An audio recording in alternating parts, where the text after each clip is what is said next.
Is heating up. Attack ads and pointed commentary are taking over as both candidates target the Hispanic community, one of the key demographics in this district. Our exclusive Decision 2018 congressional poll in District 9 shows Hispanic voters we interviewed there are more likely to support Representative Darren Soto by 54%, 31% for Alan Grayson. Both will face off in a Decision 2018 congressional debate right here on Spectrum News 13 tomorrow night. But first, our Washington, D.C. Bureau reporter Samantha-Jo takes a closer look at the candidates who both say they're the better choice for this group of voters.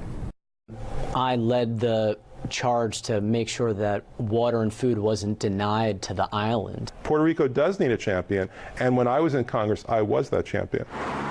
In a district rapidly growing with Hurricane Maria evacuees, both Democratic candidates running to represent it are counting on support from this key demographic. You have this long list of things that we've been working on and continue to work on. Darren Soto is the first Florida congressman of Puerto Rican descent. He says he's been at the forefront of efforts to help Puerto Rico and evacuees. But Hurricane Maria then was a big wake-up call. It led to the longest blackout in U.S. history since we've had power. But Alan Grayson, who once represented this district, is framing Soto's involvement differently. There's been two tragedies for Puerto Rico.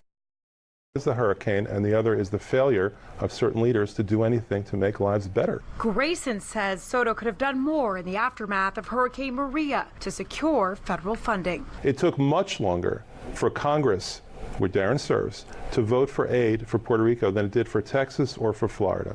Whose fault is that? Our exclusive Decision 2018 poll shows Hispanic voters account for about 39% of the district's population and about 29% of likely voters in District 9.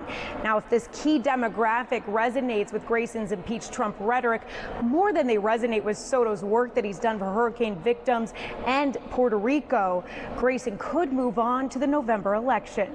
In Washington, Samantha-Jo, Spectrum News 13.